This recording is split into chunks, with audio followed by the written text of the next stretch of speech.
So for those of you who don't know, it is not snowing today. And the reason I said this is because when Dr. Stella Flores was originally scheduled to come, we had this great debate that night about should we cancel it. And thank goodness we did, because it was a snow day the next day. And we are so glad that she's rescheduled to come and have this conversation with us. So she is the Associate Dean for Faculty Development and Diversity and an Associate Professor of Higher Education at the Steinhardt School of Culture, Education, and Human Development at NYU. I had to read that because it's a long title. I would love to see your business card. But most importantly, what she is an expert in education issues, particularly with underserved populations and changing demographics in the population of college attendees. And we know that here at John Jay that it's been a gradual, steady shift, and 47% of our students are now Hispanic. And I think that trend is going to continue. And so the question we've all been, as you know, for those of you who've been coming to these conversations, I'll call them, is what do we as John Jay need to do to embrace our identity as an Hispanic serving institution? And we are so happy that Dr. Flores, who is a noted expert on these issues, and one of the things that I noticed in her bio that it's near and dear to my heart is that she was one of the, her work was cited in the Michigan case, which thanks to President Bollinger of Columbia came out the right way on the law school case to give us something we can all use. So please join me in welcoming Dr. Flores. Thank you.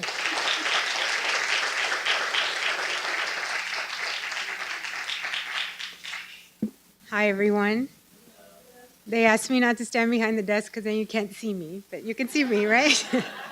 I wore heels today, so I have a little bit of a jump. Thank you so much for the invitation to come to CUNY John Jay. I have a few good friends here, and so it really is nice to get outside of the NYU bubble. So I appreciate the opportunity to share my research. I look forward to your feedback because this is an ongoing process. A lot of the work that I've done has also been in Texas, and I'll talk a little bit about HSIs in Texas.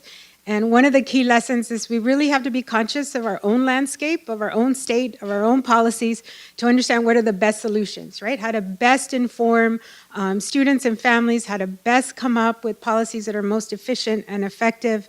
And the New York story is going to be a little different than other places, right? So I think we need to embrace where we are, who we are. And I say we because I guess I'm a New Yorker now. Just don't tell anyone in Texas. And let's see what we can do. So I thought I'd start off with a little of my background. So I know you've had a range of speakers come, some really nice, great speakers. Some are friends of mine. So I'm going to present work to you from a quantitative perspective. I'm also a scholar of public policies that affect access and completion for college students that are underserved.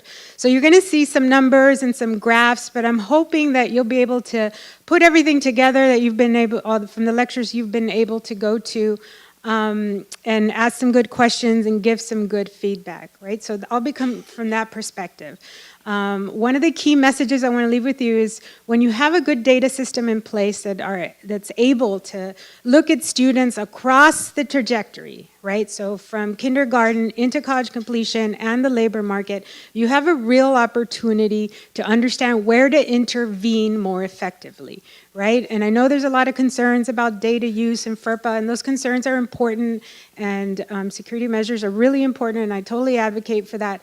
But I do also advocate for smarter decision making. And so what I'm going to present to you are studies that are able to use data sets, right, from kindergarten all the way into the labor market to help us understand where we might better make decisions. In this case, it's going to be about primarily HSIs and Latino students, but I'll also present some work on HBCUs in Texas, which are a major player for college in that state. As you know, it's going to be a little different in New York, right? There's not 9 HBCUs, so it's going to be a little bit of a different comparison.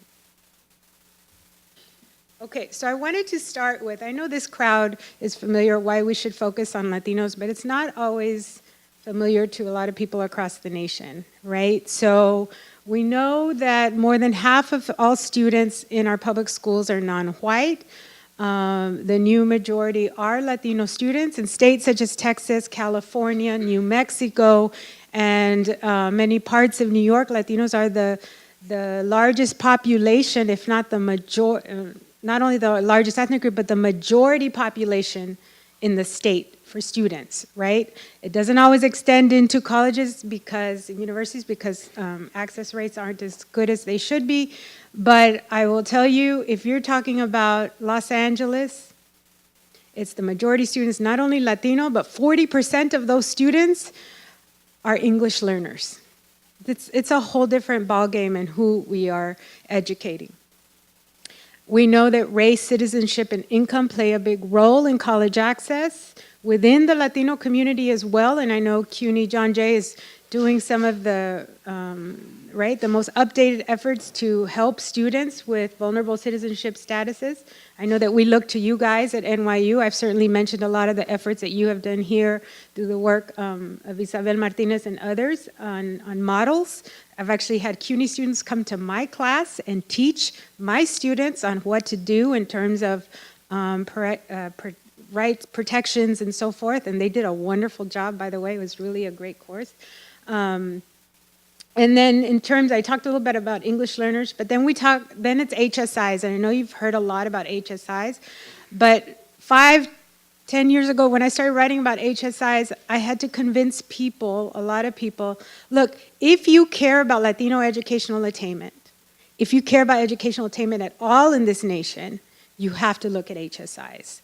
They are the most critical hotspots of educational attainment for Latino students in this nation because they're the location where they're most likely to go, 2-year and 4-year. They're the location where they're most likely to complete if given a chance.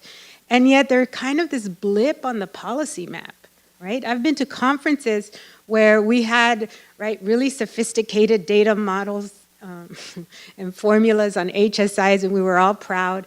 And we spent 80% of the presentation trying to explain what an HSI was. This was a public policy conference.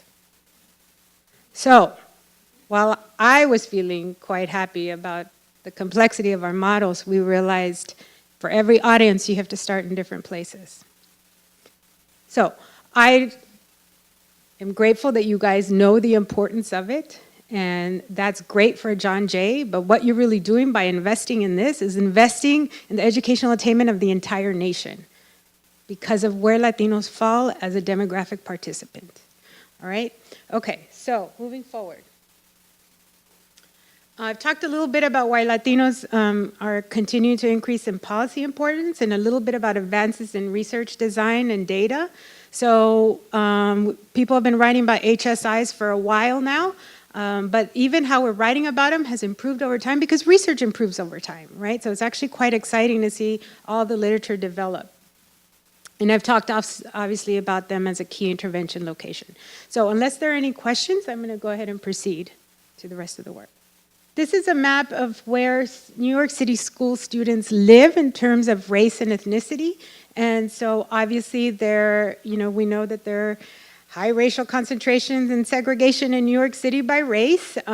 So you see where the black students live in terms of parts of the Bronx and Queens and Brooklyn.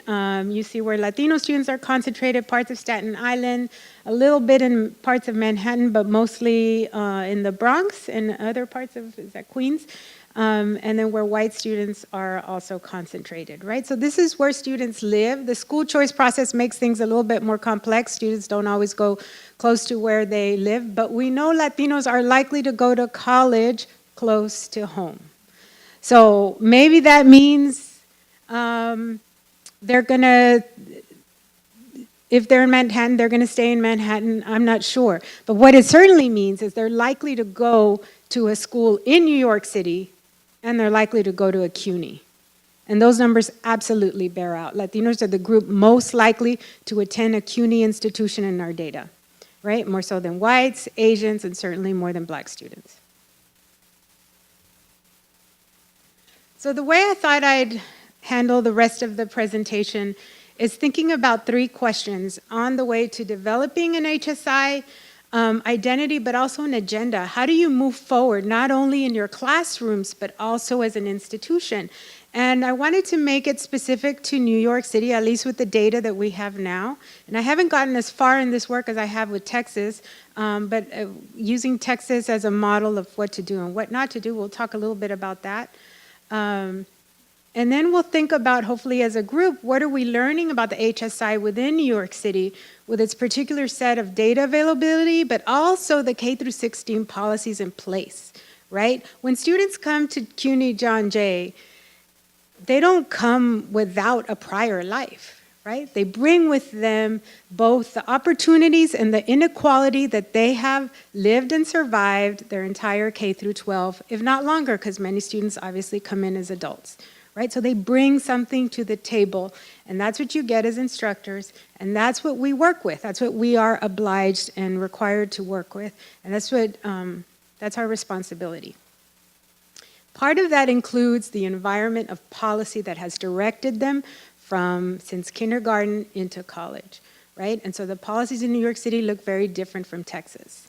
The policies in Florida, where there's no required remediation, are going to be very different. So understanding how to work with students at HSI in Florida, which actually the HSIs of Florida have been quite successful, that's going to look a little different than here because the context is different. And so that's just basically the message I'm trying to leave. Okay. So I won't spend too much time on this. You know New York City is the largest school district in the nation. And then the CUNY has quite a number of students as well, also one of the largest districts in the nation in terms of a college district. New York City has also gone through a lot of changing school structures, new small schools, the closing of schools, school choice, charter expansion, so there's been a lot of that, and as well as the high school admissions process. So that's what I mean by the surrounding environment and policy context in which students either receive or are denied opportunity. What am I working with in terms of the data that I'm going to talk about? We start looking at ninth graders in 2003 and 2004. So that means they graduated high school by 07, 08 on time, and then they enroll in a 4-year college right away. So this is a very privileged group. That means there was no major interruptions during high school.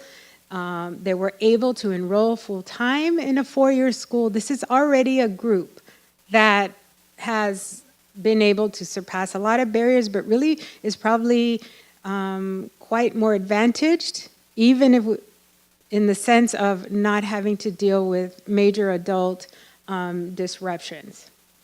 Or if they have, they were able to survive them quite well to stay in school on time. We look at these students, we also look at 2-year students who started in a 2-year but then transferred to a 4-year college. So a lot of your students here, right, who are transfers would fall in this. And then, most importantly, we're able to track whether these students complete college or not. So the reason we go back further in time is because we want at least 6 years to see if students graduate from college.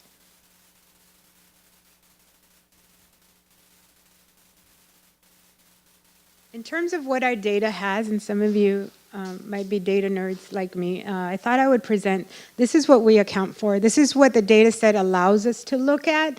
No data set is perfect. We talked in an earlier conversation about students dealing with a lot of trauma, right? And I would love a data set that would be able to account for that, right? I know there's new work coming out on trauma-informed interventions, trauma-informed pedagogy, and all that is really good work that's starting to rise to the surface, but it's often not in the educational data sets that I work with. So this is what we have in terms of individual characteristics. This is what we have in terms of preparation. We don't have the exact courses students took, but we do have whether they took advanced courses. And one of the things we look at is whether they took an upper level math course, and whether they were able to graduate with an advanced diploma. These are all signals, not only for college enrollment, but it turns out in our analyses, major signals for college completion, which shouldn't be a surprise. The real question here is who gets an opportunity to take an advanced math class and who gets the opportunity to be enrolled in the larger curriculum that allows you to get an advanced diploma, right? And when we break out the numbers, you don't always see that. Not all schools have the same level of access to these opportunities. High school context is a big one, right? Pupil-teacher ratio, how big are your classrooms, per pupil expenditures. We also look at average 8th grade math exam score because that's a big one in terms of choosing high schools. And then we also look at, is that in here? At some point we look at whether a school has 50% or more Black and Latino students, so level of racial segregation or concentration.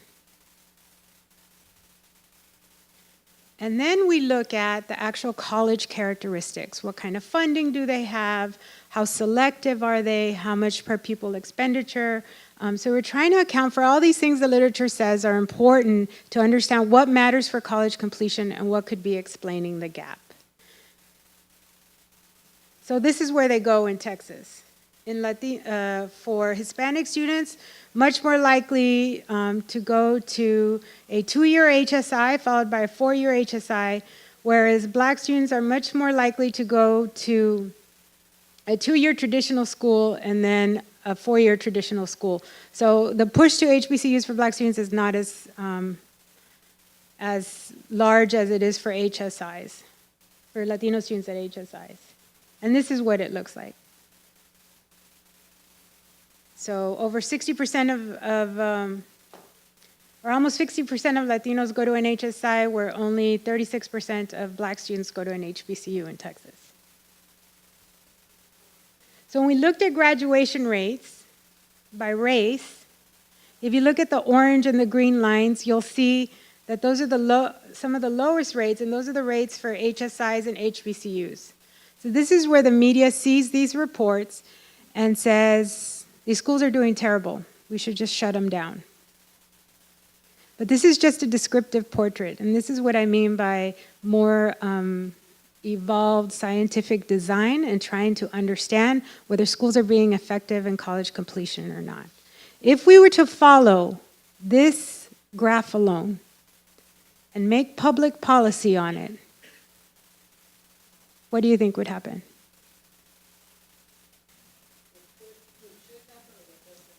What does happen?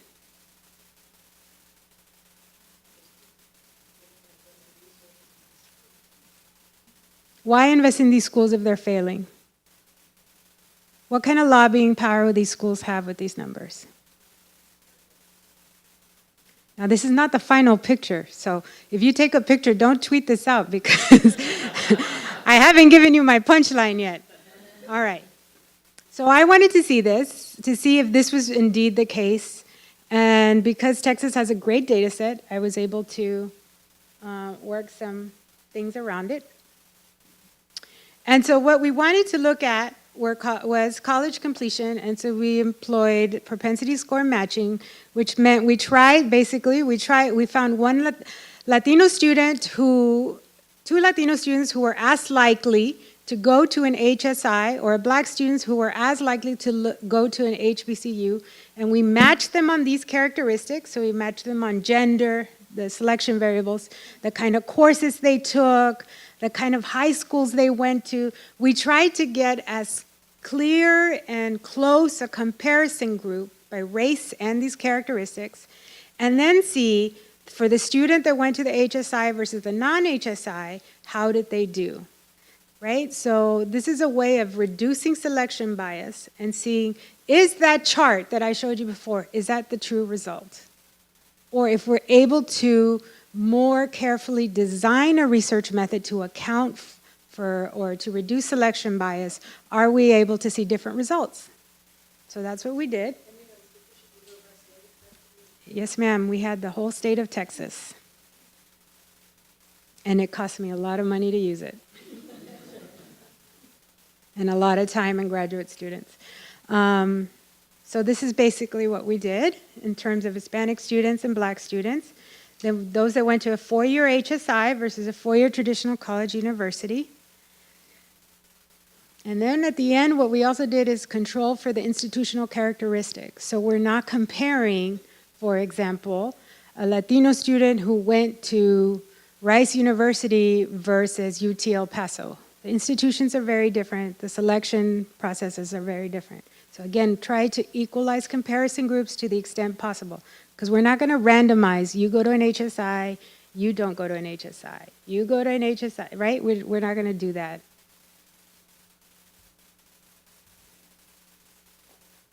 We looked at 3 cohorts, and guess what? No differences. No differences in graduation rates when you match individual characteristics and institutional characteristics. So while HSIs are not necessarily doing better than non-HSIs, they're not doing worse. And I would argue, given you saw how dramatically different the inputs were in terms of preparation, HSIs are actually doing a lot more with a lot less resources. Imagine what they could do with more. And that, to me, is a story that's not told enough. I think we rely too much on faulty data, on faulty design, or design that could be better and is not. And then we make policy choices based on bad design. To me, when you do that, you hurt students. And so that's why I take design and data very seriously. I use it as a tool to improve public policy and make sure we get investments better made, smarter, and that we help the students that need them. In this case, we see institutions, this is the Texas case. I haven't ran these results yet in New York City. I'm happy to accept grant donations that will help me do this. But I can tell you I'm the person to do it. So if you've got funders, let me know. But this is what we saw in Texas. And I think that story is different than what often we see in other representations. Okay? So final points, and then we can move to questions, thoughts. So institutional context matters. I know I keep saying that, but it really does in terms of understanding the trajectory for your students here in New York versus other places. We know Latinos are more likely to go to the CUNY system. Again, that's something that's not likely to change. It's only going to get bigger, in my opinion. Now with free tuition, we're going to see some interesting changes, or maybe not. But I do think we will see some changes in the next few years. High schools and community colleges are key partners for the college completion formula. You guys can't do it on your own, but you need to know who's going to be a more effective partner for the kind of population that you're serving. So you might have to balance quite a few partners, but at least you have the data to understand where might be the best first start. I do think investing in Latino students is critical, but I also think there's, by investing in Latino students at an HSI, that is likely to bring benefits for all students involved. We've seen that in some of the other work as well. But you do know they're underperforming despite having lower resources. So imagine what you can do once you add additional resources. And we had a good conversation at lunch about what might be some good interventions as well. And then finally, I think, we need to continue the work. I know researchers always say this, we need more research, but we really do. And I think it's, again, if you connect it to devising and constructing better public policy, I think it's really important. I do consider it as affecting student lives very deeply, and it's going to matter who's at the table, who's helping you construct the policy, and who are the partners. So I want to say thank you to my funders and my students who've helped, and the Research Alliance for New York City Schools, the New York City Partnership for College Access and Success has been very generous with their data. And I will take questions, feedback, comments. Thanks.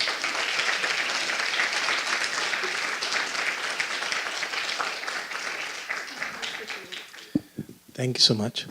So are there any known projects that have significantly closed the gap? We've seen a lot of the gap research has been done in K through 12. There's less research on the college completion gap. I think that, so looking at the gap in test scores and stuff, a lot of that has been in K through 12. Part of why I wanted to do this research was because there's less work on looking at the college completion gap by race and trying to close it. I will say one of the more effective interventions has been, they're called like coaching interventions, or I call them guidance systems, and they're usually, and I talked about this earlier, sorry people who are listening to the same response again, but it tends to be a coach who can guide the student from high school through the process into the first few years of college. And so what we're basically trying to recreate is second and third generation college parents, right? So that's what we're trying to recreate. We're trying to recreate families who have gone to college for 2 or 3 generations and know exactly how to guide the student without any, as if it's just another day in their lives. And so those tend to be effective. They have been, this is the issue with them though, they're very expensive, but they also haven't been done with a lot of attention to culture, language, and citizenship. A lot of these studies often will look at income, maybe they'll look at race, but they haven't looked at more culturally responsive approaches, which I think is missing in the literature. I hope that gets to part of, I mean, it doesn't give you a thing. I mean, I think coaching systems are important, they're multi-sector, they're expensive, and they are really heavily relying on a mentor who knows how to manage the process of applications and college itself. With our first generation students, the likelihood of coming into contact with someone like that who can stick with them is very low. Yeah. Hi, I'm Roseanne. So HBCU students choose those schools because they know what an HBCU is. Do Latino students choose HSI schools knowing that it even has that designation? And part 2 to that would be, if the answer is yes, what are the characteristics of HSIs that make it so attractive to the Latino student? So Anne-Marie Nunez, who's at Ohio State University, has written on this. A number of people have written on this. Basically, first of all, critiquing HSIs by saying, are you really Hispanic serving or are you just Hispanic enrolling, right? What is it to truly serve? And that looks different from just, I hit 25%, let me get this grant, which is a good start, but that doesn't mean you're actually serving Latino students.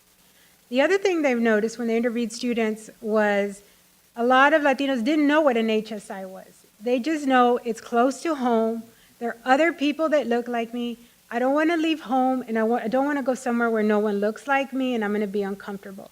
So it's an indirect approach to choosing, but the HSI term, if we think about it, it's only been around for since the 80s, really. So I don't think it's it's certainly not in the mental calculus of families and people in choosing colleges in the same way HBCUs are. So it's indirect by the characteristics that they have, but not because I'm going to this federally defined, that's not how choices are made. Yes? So I know that you're working mainly in Texas.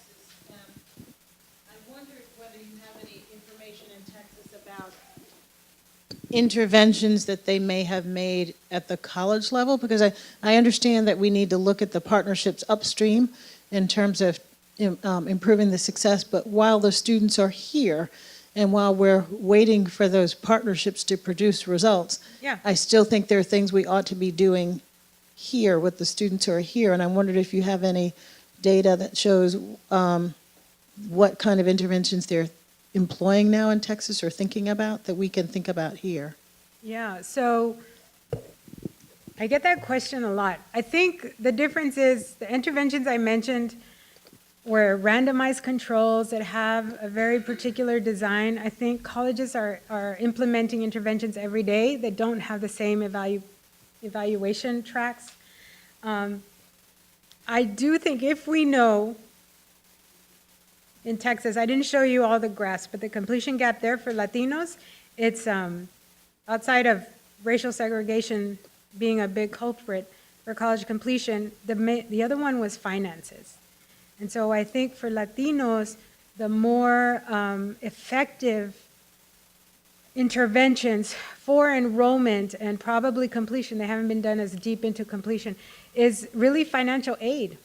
When there are tuition-free programs, when there's very clear guidance on how to fill out the financial aid forms, on how to make parents, Latino parents, understand that financing will not be an issue, and students know that as well, you're likely to have better results. For Black students, the main issue there was preparation. So I think the key interventions there are related to remediation and preparation. And so we've seen some successful ones, for example, in Tennessee and in California, where they start diagnosing students early in high school, and they know this student's likely to qualify for remediation. So they start the remediation process there. And so then once they pass those courses, they don't have to take remedial coursework in college. And I know you asked for in college. In college, we have now, I think, focusing on the preparation to remedial kind of interventions at the four-year schools are probably most successful. A lot of it has to do also with students just feeling disengaged, right? If you ask students what's the main reason they dropped out, disengagement or not feeling part of something is a big issue outside of money, again, depending on the age group. And disengagement, you can go into having more role models in the colleges and universities, having centers where students can connect, and also the curriculum, right? Keeping them engaged in school by having a more diversified curriculum. Those are other interventions, again, that haven't been randomized in the same way the others have, but that tend to keep students engaged in the classroom. If you can do that, which will lead to increases in GPA, that's where your sweet spot is. Yes? Wait, hold on for a second. Thank you. Has your research, oh, that's loud. Has your research looked at like the race of faculty in these institutions, like if that has anything to do with the completion gap? Mine hasn't, but others have out of Stanford, I think, and Harvard. And the race of the professor does tend to play a role in student engagement and keeping them in the classroom. We also see that a lot in K through 12. The race of the professor tends to lead matching race, and especially for Black boys, I think. But I can double check that. It does tend to lead to higher outcomes in terms of academic achievement, but more engagement. Now, we know there are more teachers of color in K through 12 than there certainly are in colleges and universities, especially 4 years, and then more private and higher selective ones. So that's a whole other policy solution that has to do with recruitment, retention, selection, and so forth. It does play a role, like yeah.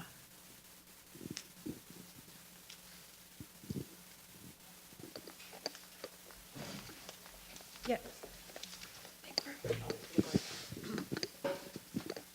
Thank you. So incredible information on the macro level. I think a lot of us are probably wondering how that applies here at John Jay. Obviously, that research hasn't been done yet, but I was wondering if your expertise could guide us. What are some of the questions that you might ask, or what are some of the places you might look if you were to look into John Jay as a Hispanic Serving Institution? Yeah. Well, I'm sure you have people who are thinking about that here already. I think as a start, understanding what your students come with, right? So to know where you're going to have to meet them in terms of the gap. And so they might look a little different based on race and ethnicity according to the data. So part of what I did earlier in the afternoon was look at more intently on present student characteristics of so you understand what students are coming with to the table.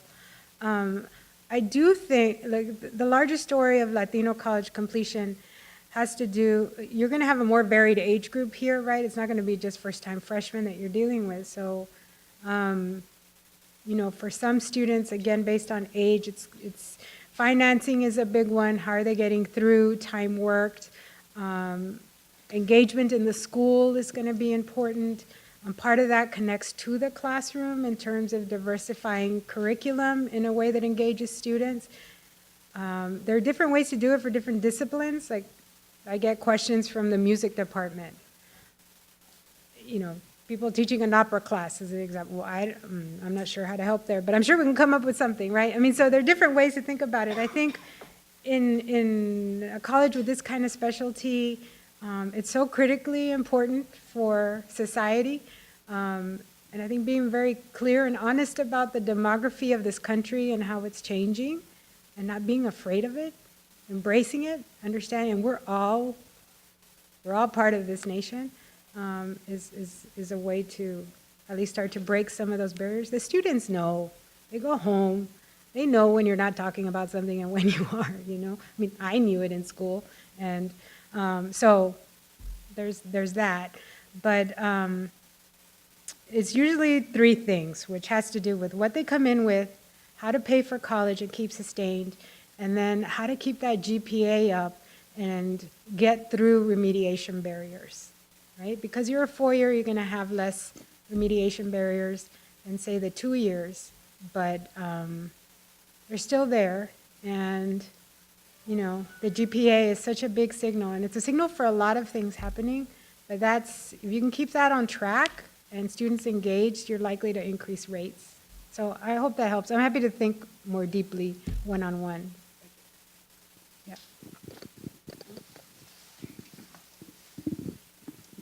Yes, regarding your work with the Texas system, were there any indicators, for example, on how students were admitted, those students that were probably eligible for access programs? Did you track those? Like, we have equal opportunity programs here in New York. And as the former director of SEEK, I can tell you that over 65% of our students from the SEEK program are Latino, and we have worked very closely with them to get them that kind of support that you were referring to, the financial aid, the academic support, the advisement. So were programs like that also looked at in the Texas system?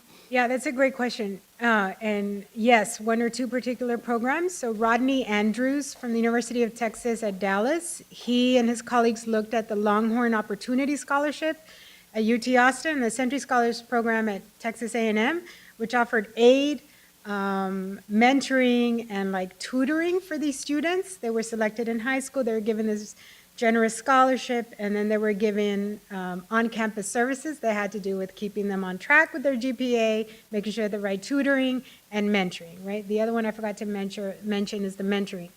And I'll come back to that in a second. But he found that one school was more, I think it was UT Austin. The paper may have been revised, but it was more successful than Texas A&M at that time it was written, but I can double check that. In any case, there were some successes with that because they did use more complex designs to try to find similar students. And now keep in mind, these are students who applied to the University of Texas. They were already somewhat selective, right? We haven't seen whether similar programs work at schools where students are more likely to drop out. But these students would have had a higher chance of dropping out if they had not participated in this program. So that has worked well there. And I mentioned mentoring at the beginning of the talk, and I just want to be clear because we did talk about how race of teacher matters or college professor, but I think mentorship, that doesn't mean that you should give up if you're not of the same race, right? And mentorship in particular should be multiracial, right? Because and I just want to be very clear about that. And that doesn't relieve white people from responsibility or black people from responsibility for Latinos. We are all responsible regardless of race, and anyone can make a difference. Yeah. So your discussion of the two different outcomes for the equal opportunity programs in Texas reminded me of the recent Education Trust report on Latino student success in the United States. Did you see that? I heard about it. I mean, I think I read it on Twitter, but you remind me. Well, then you won't have seen these graphs that the point of at least the center part of the report is that colleges with students who have the same sort of financial background, status, SAT, GPA coming in, have very different results in terms of graduation and retention rates. And the report doesn't exactly explain why that is. It just says institutions matter. You can make a difference with the same student population. Somewhat counter to what you've given us today, right? On the one hand, as you well know, right, we all might just give up based on what you presented today.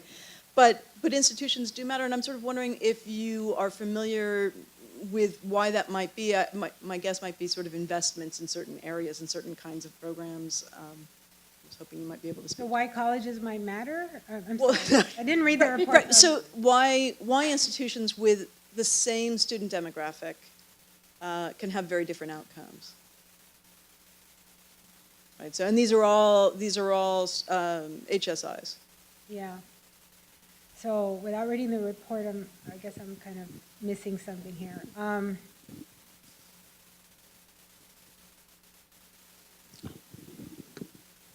not sure how to answer it. We can keep talking, and let's talk after, or email me, because I'm not. I mean, the point here is institutions can make a difference. There's been, like, if you in the study of inequality, you understand that there's been a lot of sifting and stratification before a student ever enrolls in college, and so I mentioned that the K through 12, not to discourage you from saying there's nothing you can do, but just to say, let's acknowledge the clarity of what has been happening to students before they ever get to you, and then it's not your, well, and it's not your responsibility alone, but once they're here, they do become more our responsibility, but also there are differences, there's institutional stratification among colleges and universities. Some get more money, some get others, and so what I'm worried about now, a colleague of mine, Pat Callan, who's in California, said the new stratification is college, where there was supposed to be, college is supposed to be the opportunity vehicle.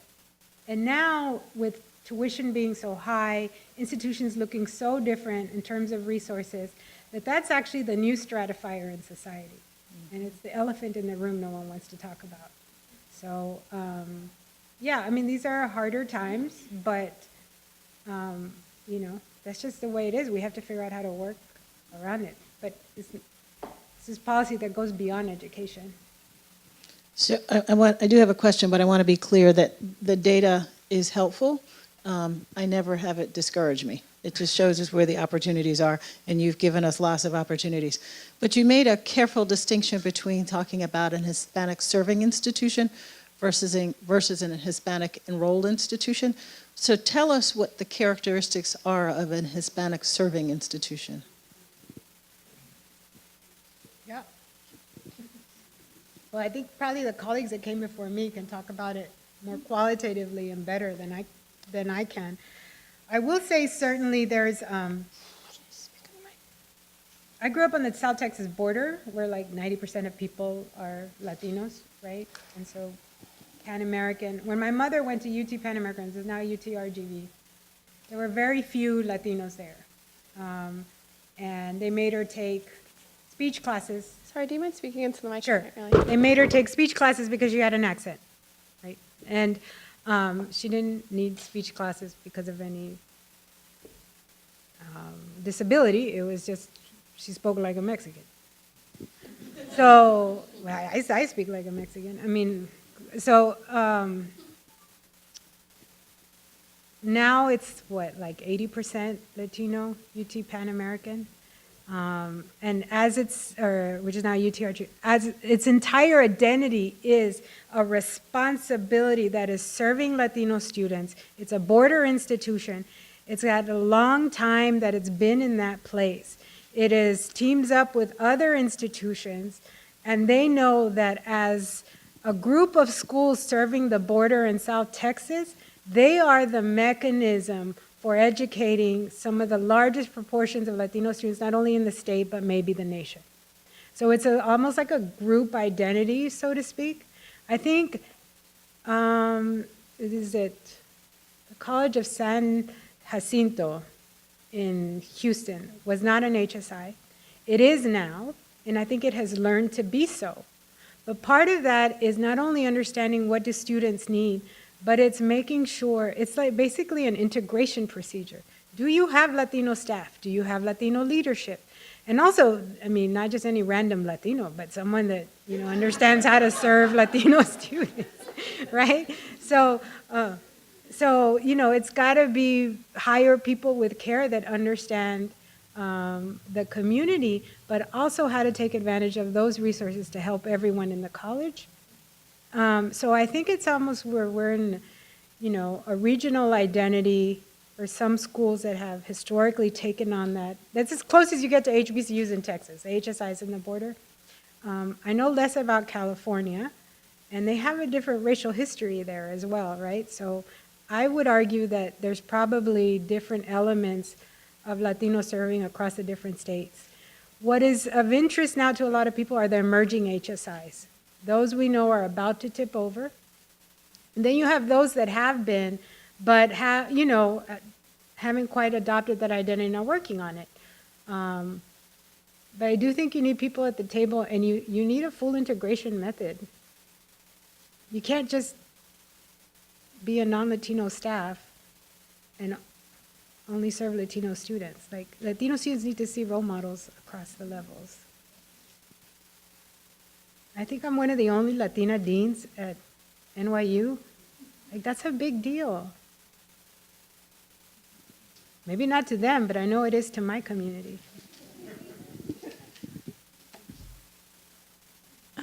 I completely agree with what you're saying about having to have people in the staff, in the administration, also in faculty, who know what their area is, not just any random Latino.